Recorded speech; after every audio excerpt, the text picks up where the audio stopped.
Assalamualaikum warahmatullahi wabarakatuh.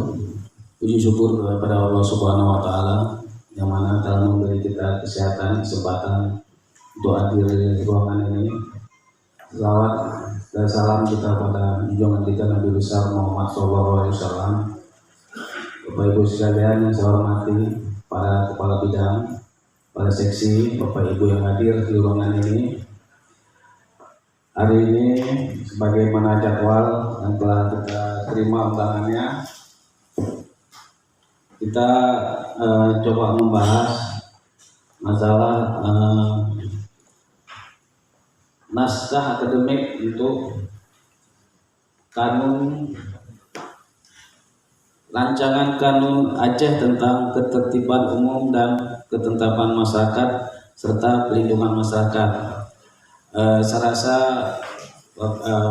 untuk beberapa jam ke depan kita coba bahas ini dan kita coba bahas sendiri dulu. Nanti mungkin tahapannya akan dilanjutkan ke tahap studi akademik yang profesionalnya sebelum kita ajukan ke Biro Hukum jadi kanun. Jadi Pak Ibu sekalian, hari ini kita coba bahas studi akademiknya. Untuk lancarnya acara pembahasan ini kami serahkan kepada pembahas Pak Marjuki dan Pak Ilham. Sekian dapat sampaikan, lebih kurang semua maaf. Assalamualaikum warahmatullahi wabarakatuh. Silakan Pak Marjuki. Assalamualaikum warahmatullahi wabarakatuh. Syukur alhamdulillah, sama-sama kita panjatkan kehadirat Allah Subhanahu wa taala. Selawat dan salam kami sampaikan kehadirat Nabi besar Muhammad sallallahu alaihi wasallam. Yang kami hormati Bapak Kabid, Bapak Kasih, dan semua peserta yang kami muliakan. Pada pagi hari ini sesuai dengan undangan Pak Kasat, bahwa hari ini kita membahas naskah akademik rancangan kanun Aceh tentang penyelenggaraan ketertiban umum dan ketentraman masyarakat serta perlindungan masyarakat.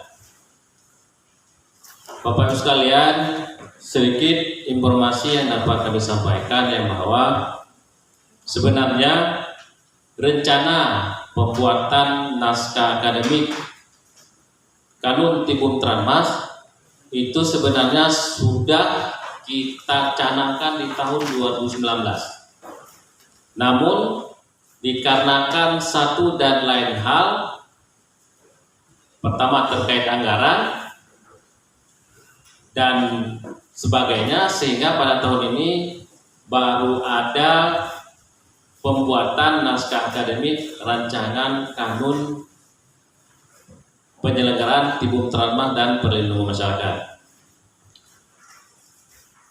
Di hadapan Bapak kemarin juga sudah kita bagikan konsiderannya atau pasal yang diatur. Namun sebenarnya yang kita bagikan itu untuk saat ini yang paling penting adalah sebenarnya naskah akademiknya.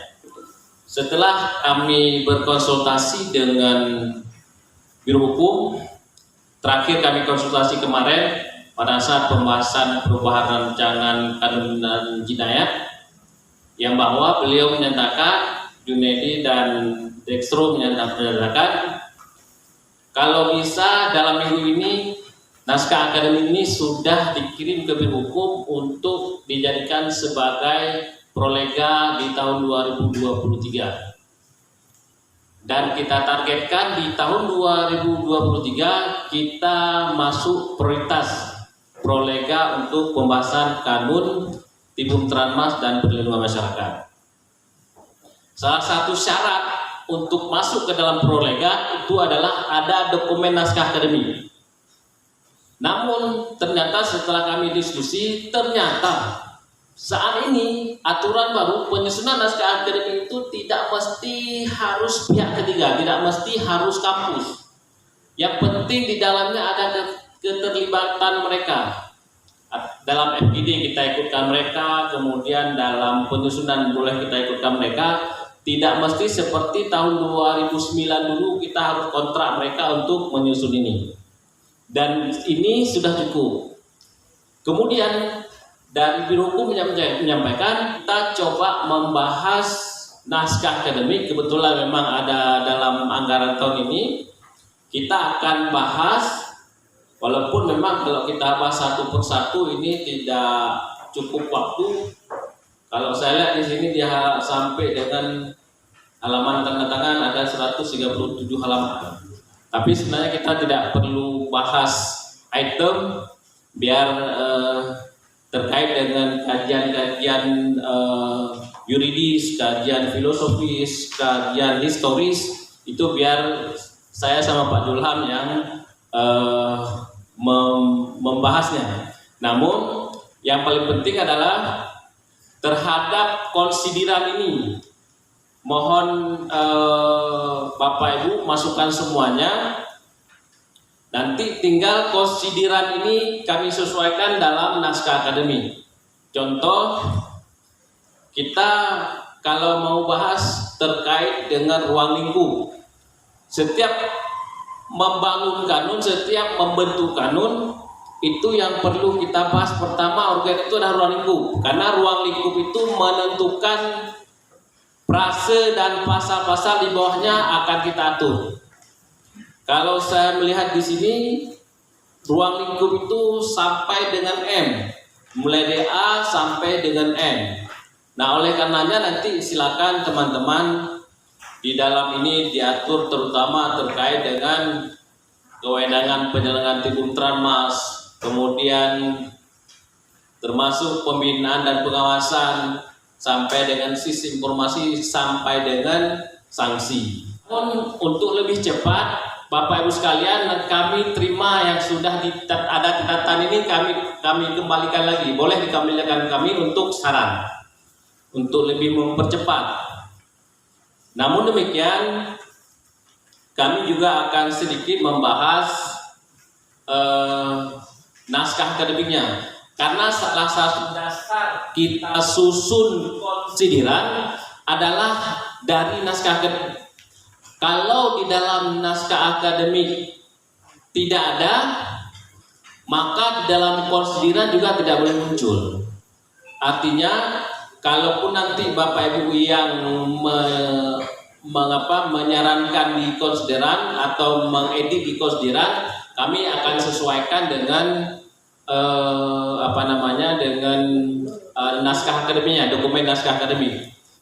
Kemudian termasuk di dalamnya ada kita masukkan kanun kawasan tanpa rokok. Kita mencoba kanun Tibum Tranmas ini menjadi kanun omnibus law, semua kanun masuk ke sini.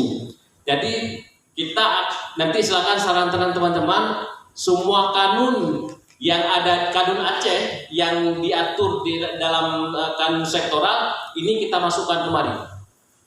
Jadi nanti kita tidak perlu lagi melihat kanun tentang DAS, kanun tentang kesejahteraan sosial. Di sini kita masukkan. Jadi kanun-kanun kesejahteraan sosial menjadi dasar hukum bagi kita untuk dalam penegakannya. Jadi kalau bicara Tibum Tranmas dengan Limas itu memang dugaan pokok, Pak. Baru di dalamnya nanti termasuklah WH. Karena WH itu adalah bahagian daripada Satpol PP. Kalau berbicara masalah Tibum Tranmas dan Limas, itu pokok daripada lembaga Satpol PP ini. Itu ada nomenklatur pusat. Baru masuk WH ke dalamnya nanti itu kekhususan tugas khusus. Kira-kira ke sini ada dimasukkan enggak yang WH? WH kan menyangkut ketertiban juga di tatanan kehidupan masyarakat lingkungan. Misalnya di dalam lingkungan ada satu rumah agak bebas. Sudah pasti masyarakat kita itu melapor nggak kencang.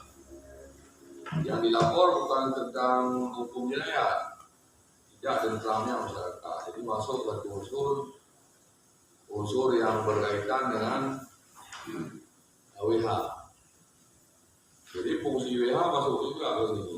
Jadi kita di Aceh ini kalau di daerah ini saya lihat tiap hari di laporan harian itu ada juga itu pemeriksaan ke losmen. Daerah lain nggak ada WH, nggak ada syariat Islam, tapi dikaitkan dengan ketentraman masyarakat, ketertiban umum dan ketentraman masyarakat. Jadi saran saya dibuat yang kompleks dulu, termasuk di situ penertiban hewan ternak. Itu dirangkum, ada beberapa kabupaten kota sudah ada itu kanun-kanun yang dikeluarkan tentang hewan ternak, penertiban hewan ternak. Di Aceh Besar itu dendanya besar malah. Kemudian penertiban yang ODGJ, orang dengan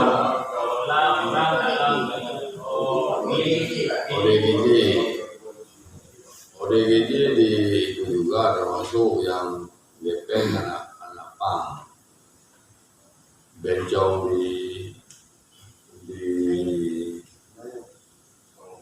kalau. Tapi kalau kita nggak kelurahan bencong, dimasukkan supaya apa? Dalam menciptakan sebuah dasar hukum atau payung hukum, itu jangan ada nanti begitu ada kasus baru belum diatur oleh undang-undang, nggak bisa tindak.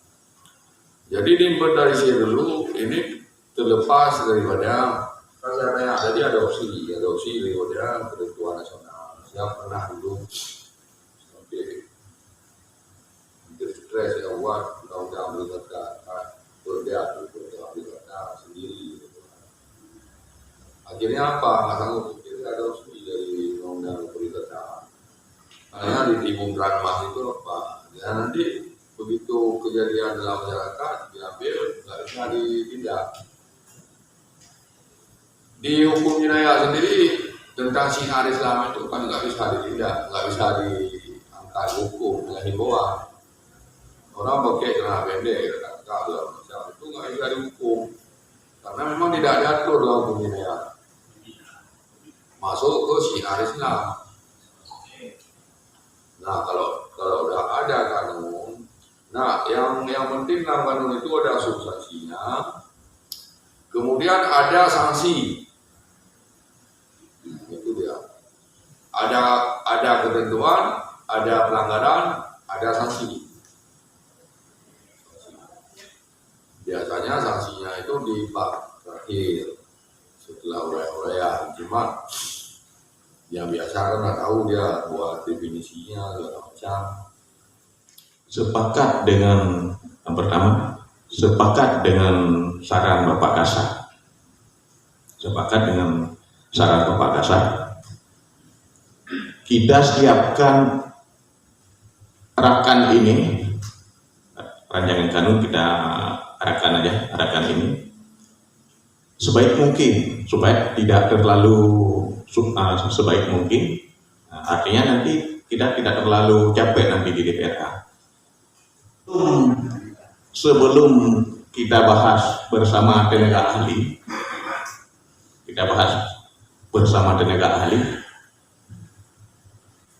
diberikan ruang kepada semua bidang untuk menyampaikan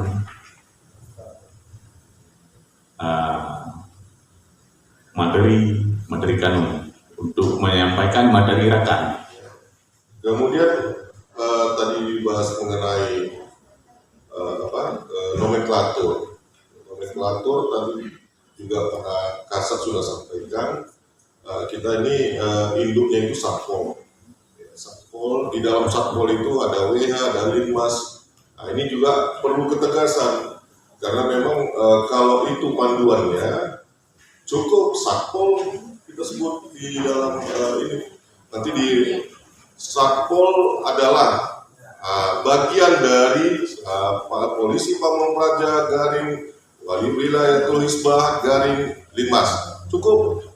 Jadi nggak perlu lagi kita panjangkan bahwasanya ini tugasnya WH, ini tugasnya Satpol gitu. Jadi dalam konsideran itu disebutkan penjelasannya. Jadi singkat, jangan sampai nanti kita membedakan lagi ini tugasnya Satpol, ini tugasnya WH gitu. Ini juga perlu kita diskusikan kembali.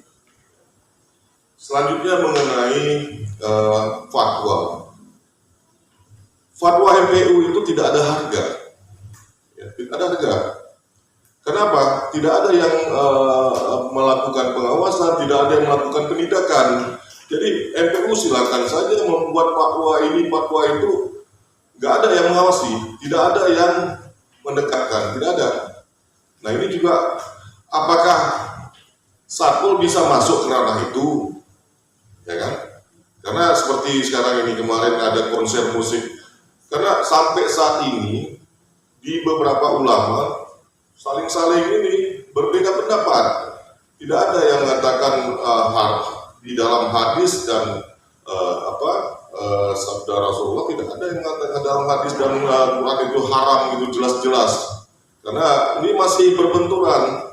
Saya mendengarkan tadi juga ada penjelasan dari Habib juga mengatakan itu tidak haram. Pikiran kita yang membuat haram. Kita mendengarkan musik dan kita merasa itu adalah membangkitkan syahwat dan lain sebagainya, itu haram. Tapi kalau tidak, apa bedanya biola sama rapai? Yang diharapkan oleh MPU kan biola, gitar, seruling, ya itu yang diharapkan. Apa bedanya rapai? Rapai itu apa? Gendang. Nah, apakah ada di masa Rasulullah? Memang ada dulu rebana. Bisa memukul Aisyah memukul rapai di saat di saat hari raya. Baik, terima kasih Pak. Selanjutnya kita ke sebelah depan saya, Pak Nanda, ada Pak Danau, ada Pak Reja. Siapa duluan? Silakan. Oke, silakan Pak. Baik, Assalamualaikum warahmatullahi wabarakatuh. Langsung saja izin pada saat 3. Kita izin masuk ke dalam pasal ya. Di konsideran ketentuan umum pasal 1. Yang poin 2, pemerintah Aceh atau pemerintah provinsi. Pemerintah Aceh adalah pemerintah Aceh, atau pemerintah provinsi atau adalah pemerintah Aceh. Itu satu, yang pertama. Yang kedua, kalau bisa setelah Satpol PP provinsi, sebelum masuk ke poin 6, disebutkan sebutkan kabupaten kota dan bupati wali kota. Terima kasih banyak Bapak sekali, apresiasi untuk Bapak Yuki sebagai pakar hukum kita. Nah ini memang kami pakar hukum kami Timur Tranas harus tambah. Penting sekali dengan penerapan di lapangan. Kendala bagi kami di lapangan, saya sering kasih nah ini memang perlu, yang pertama sekali perlu kita studi banding sekali dengan provinsi lain tentang, kalau misalnya perda, saya contohnya kalau di DKI itu perda nomor 8 perda nomor 8 tahun 2007 itu, kalau di tempat di provinsi lain perda kita kanun. Nah ini harus kita pertebal, harus kita kuatkan, dan harus kita kolaborasi dengan seperti dari Pak Habib dengan SKPK yang lain yang sudah ada masalah pelanggaran di Putra Mas, karena ini perlu nih saya rasa Bu Yuli ya. Itu contoh kemarin Bu Yuli, kalau udah ada kan ini pelanggaran di Putra Mas, kita sudah bisa proses sendiri. Ini kita studi banding sekali dengan DKI Jakarta, bagaimana penerapan ini mengenai pelanggaran di Putra Mas ini. Dan di provinsi udah kuat sekali nih. Makanya kita di Aceh banyak kebijakan. Akhirnya kita benturan di lapangan. Seperti sampaikan Pak Ibu tadi, saya masalah sumber supaya tadi Itu juga kita benturan WH dengan ini acara Forkopimda misalnya. Itu kan banyak disorot itu, karena kita nggak ada yang kalau kita nggak kuat, makanya ini juga salah satu kesatuan kita juga. Ya, makanya kami mendukung sepenuhnya Pak Mulki, ini terus kita godok, kita kuat, ya sama-sama teman-teman semuanya harus serius. Ini betul-betul harus kita kuatkan bersama. Karena silakan Pak Robi. Sekarang ya Limas. Baik, Assalamualaikum warahmatullahi wabarakatuh. Cuma saya bertanya, maka dalam ini tahu saya pelajar di dalam mengikuti unjuk rasa selama ini saya lihat. Maka poin ini apa artinya ini pelajar boleh ikut unjuk rasa? Sebenarnya kalau saya selama ini belajar dilarang untuk unjuk rasa. Itu salah satunya. Kemudian saya menanggapi apa yang disampaikan tadi oleh Pak Subur, masalah tadi fungsi WH di dalam pengamanan dalam kegiatan event seperti tadi ada konser-konser. Saya kembali kegiatan WH dulu di waktu kita di Dinas Islam. Kenapa waktu dulu kita dicontoh ada konser Raja atau Ratu dulu, kita juga dilibatkan langsung dalam proses pengamanan di saat kegiatan konser Raja tersebut. Mengapa bisa? Tapi kenapa sekarang nggak bisa ada lagi? Itu apa artinya sudah mundur lagi kita peran WH ini. Dulu saya sudah beberapa kawan-kawan teman-teman juga semua terlibat dalam pengamanan tersebut. Kita sudah lihat pengunjung dipisahkan dalam tidak perempuan langsung kita awasi, kita langsung turun lapangan berada di antara sekitar mereka. Alhamdulillah proses kegiatan tersebut berjalan dengan lancar dan saya lihat ada tanggapan negatif saat itu saya lihat. Baik, demikian Pak. Assalamualaikum warahmatullahi wabarakatuh. Assalamualaikum. Silakan Pak Haji menyampaikan pendapat. Baik, terima kasih. Assalamualaikum warahmatullahi wabarakatuh. Mungkin sedikit tambahan dari saya. Tadi sebelumnya sudah disampaikan oleh Pak Kabid Humas, Pak Robi. Dalam hal ini mungkin dapat saya sampaikan bahwa inilah kesempatan kita untuk memberikan undang-undang.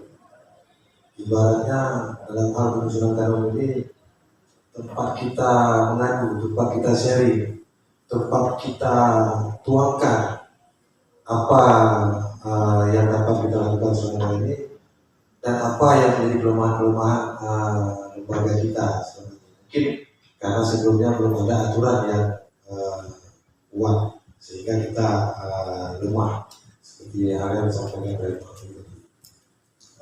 Disinilah kita menyampaikan mungkin sedikit demi sedikit isi kepala kita, saran-saran apapun yang kita pikirkan. Disinilah kesempatan kita tuangkan. Inilah tempat kita mengadu dalam regulasi, dalam aturan ini yang nanti yang menjadi kekuatan dari lembaga kita. Selama ini mungkin seperti disampaikan Pak Robi tadi bahwa selama ini kita lemah. Memang lemah karena belum ada aturan. Menyampaikan apresiasi. Terima kasih kepada inisiator Pak Mulki bersama Pak Ilham. Suatu yang luar biasa sekali karena tugas merancang bangun Sultan ini bukan hal yang mudah, ini juga besar. Terima kasih. Namun demikian sesuai dengan namanya naskah akademik, mohon izin kami rasa hormat. Kita percayakan dulu pada akademisi dari Fakultas Hukum dan siapa dalam hal ini, kemudian Fakultas Syariah Unina diri sebagai penengah jurinya di sana, yang bahan-bahan yang sebagian kita siapkan, selebihnya mereka mencari tahu.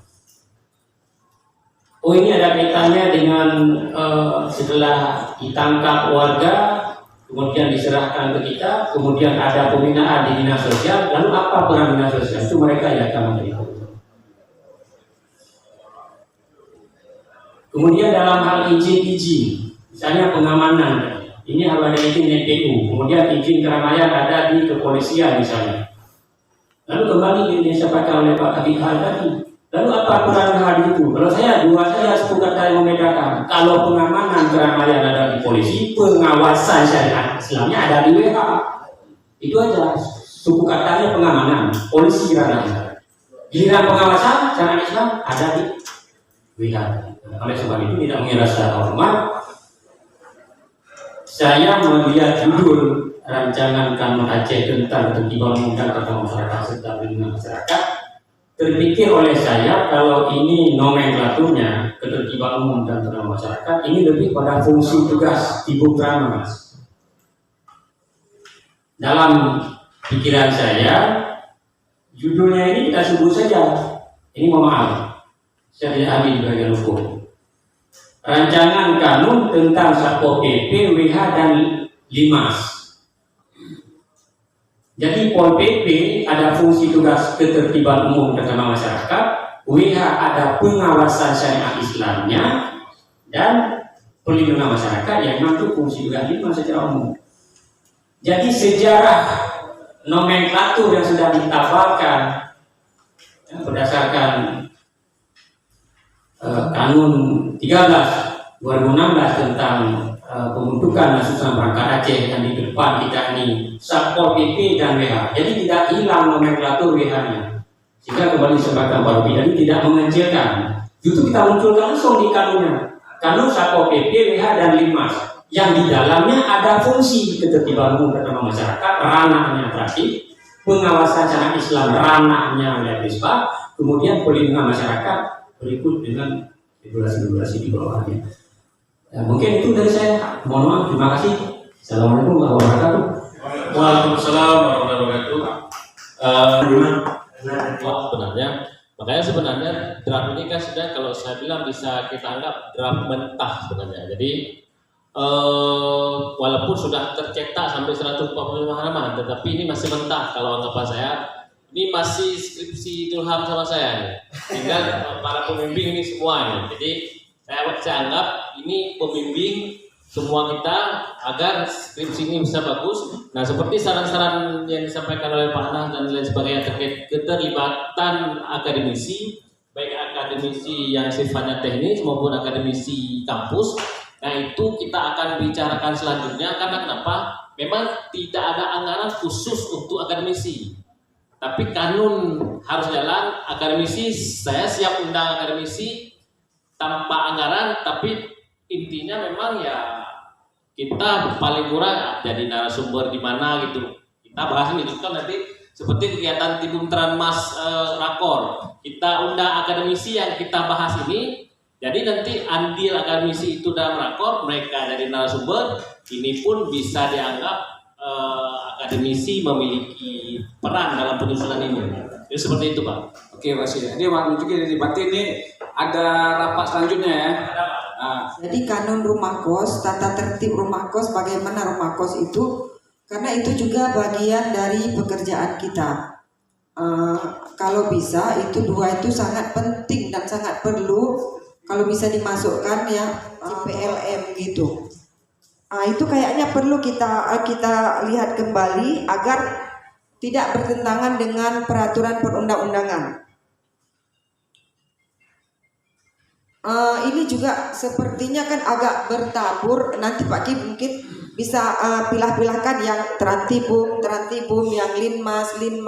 Jadi bisa ada agak bertabur di dalam ini. Nanti mungkin bisa dikelompokkan kembali. Saya penutupan lokasi sama penyegelan kan sama. Terus Pak, teguran maunya disebutkan teguran lisan, teguran tulisan. Terus mengenai ini lagi Pak, pasal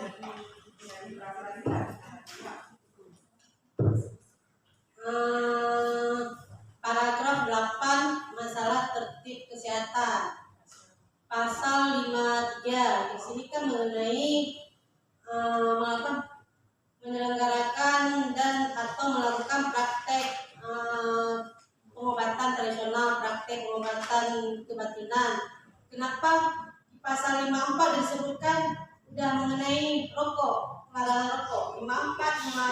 Rahma. Assalamualaikum warahmatullahi wabarakatuh. Terima kasih pada Bapak Kabi dan Pak Kasih semuanya dan rekan-rekan pejabat fungsional. Alhamdulillah hari ini sudah diberikan kesempatan untuk berada di sini. Ini adalah juga belajar bagi kami.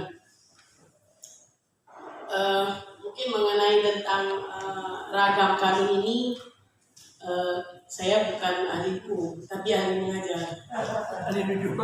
Ahli Fabi. Tapi di sini kita sudah mendengar banyak masukan dan saran dari bapak-bapak semuanya. Saya pikir ini penting. Yang sebetulnya ini kan baru lahir dari awal. Sebelum lahir bukan lahir.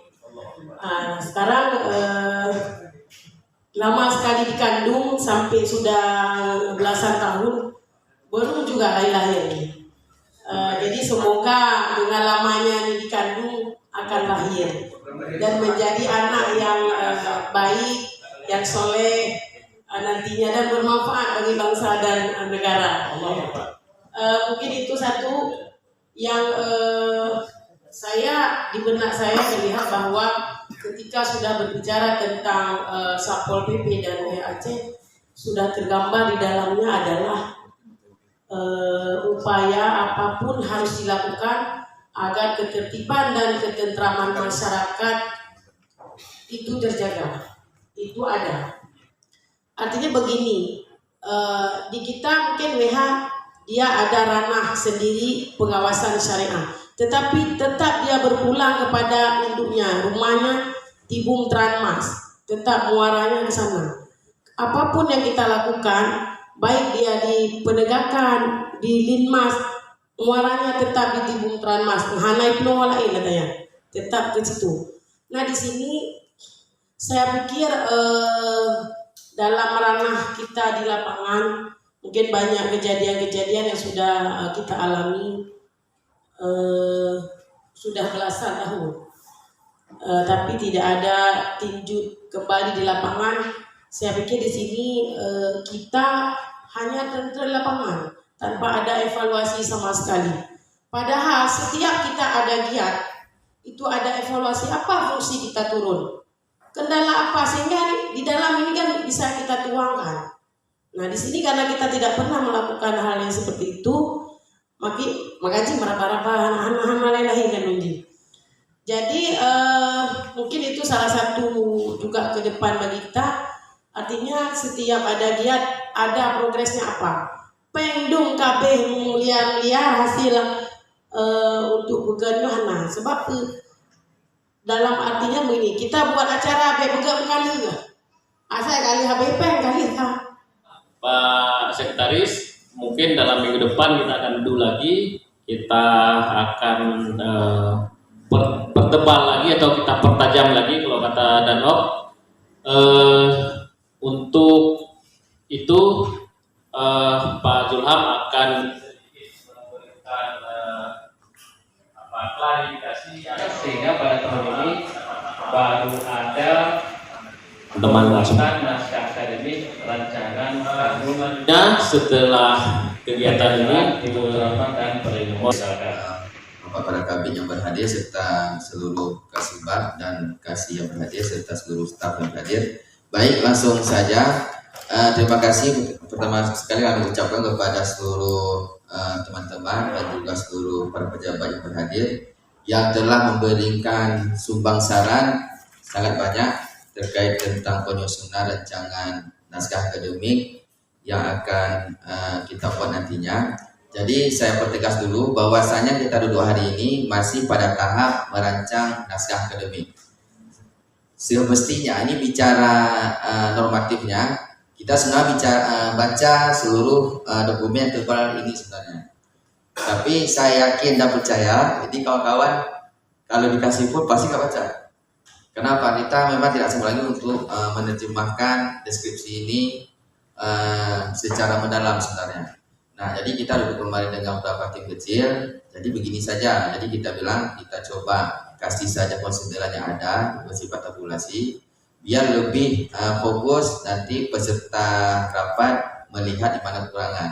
Nah, jadi kita coba ini dari pintu belakang sekarang. Kenapa dari pintu belakang? Sebenarnya dari naskah akademik akan melahirkan nantinya pasal-pasal dan ayat-ayat yang kita baca tadi sebenarnya. Nah, intinya apa? Apa yang tertuang dalam pasal dan ayat-ayat tadi itu harus mampu dihubungkan ke dalam narasi naskah akademik. Itu intinya. Nah, di naskah akademik apa isinya? Isinya itu tadi dia akan menjelaskan secara sejarah bagaimana, kemudian secara filosofi hukumnya itu bagaimana hukumnya. Dan yang paling penting ada teori hukum di situ. Yang teori hukum itulah nanti akan melahirkan pasal-pasal tadi. Ya jelas ya secara hukum bahwa pasal itulah memang ada rujukannya secara akademik. Nah, makanya disebut sebagai naskah akademik ya. Apakah naskah akademik harus akademisi yang buat? Tidak juga.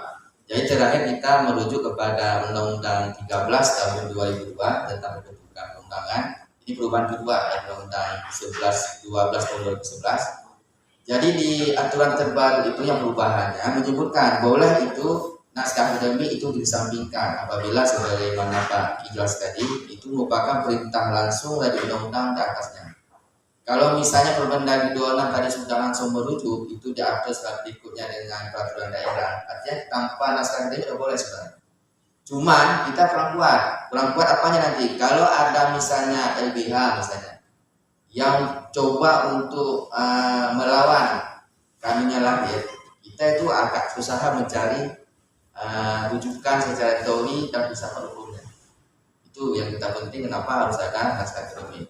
Nah, naskah akademik juga boleh dibuat oleh instansi terkait dengan melibatkan nanti baru tokoh-tokoh akademisi kita. Dan juga boleh melibatkan nanti dari unsur luar dari akademisi. Nah, memang ada ruangnya nanti memang. Setelah ini menjadi naskah akademik, itu memang ada ruang khusus bagi masyarakat diundang untuk memberikan kontribusi pemikirannya untuk saran kritik atas rancangan yang sudah dibuat. Itu memang ada forum yang akan dilaksanakan nantinya. Kalau nggak ada uang kita, itu kalau ini benar inisiatif dari pemerintah berarti didukung bagian didukung. Tapi kita akan coba nanti memang ini dari pintu cepat, pintu cepat dari inisiatif Dewan sekarang, cepat ya. Karena tidak akan panjang birokrasi kita hadapi, karena memang dari mereka langsung. Tapi nanti kita lihat kembali bagaimana nanti dengan berhukumnya. Itu yang pertama. Yang kedua perlu kami sampaikan bahwa dalam materi yang kita sampaikan ini, kawan-kawan perlu pisahkan dulu tentang materi hukumnya. Bahwasanya secara aturan memang kita boleh mengatur tentang hukum formil dan materi di kanun. Nah, tapi yang ini adalah materi tentang hukum materi. Hukum materi apa saja yang berdatur, boleh nanti yang mengatur tentang kelembagaan. Di situ bicara hukum administrasi negara dan hukum tata negara.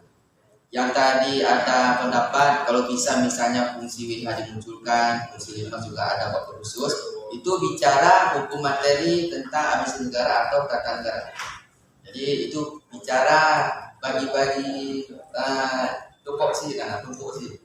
Itu ada kanun sendiri sebenarnya. Kita udah punya kanunnya. Jadi kalau memang harus kita ubah ya ubah kanun tentang itu sebenarnya. Kanun nomor 5 bagian 2016. Demikian Pak Ki, Assalamualaikum warahmatullahi wabarakatuh.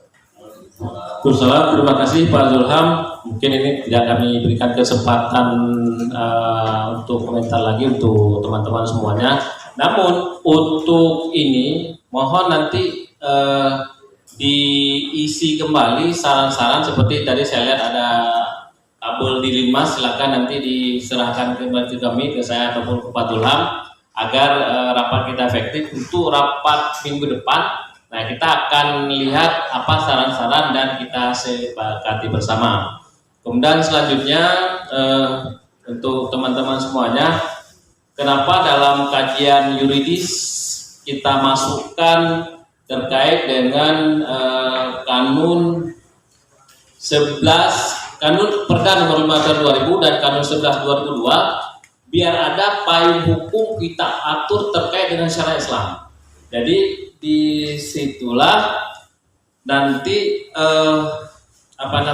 teman-teman semuanya bisa kita masukkan materi-materi dan kalau bisa seperti di PSI untuk syariat Islamnya Pak Kabit mohon dibuat tabel atau usulan-usulan yang akan dimasukkan ke dalam terkait substansi bab syariat Islam itu biar kita nanti masukkan kemari. Nah, terkait dengan khusus kalau dibentuk khusus kanun syariat Islam itu memang secara hukum menjadi wilayahnya dinas syariat Islam. Tapi kalau kita masuk dalam bab dalam salah substansi kanun Timur Termas itu menjadi kewenangan kita, karena itu kita berbicara Timur Termas secara luas. Jadi mungkin itu saja teman-teman semuanya untuk mengakhiri kegiatan. Untuk kami mohon kepada Pak Sekretaris untuk menutup kegiatan ini.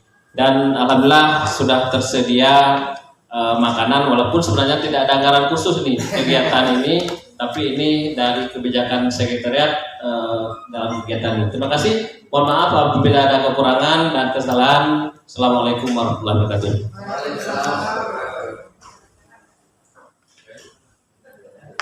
Oke, tes.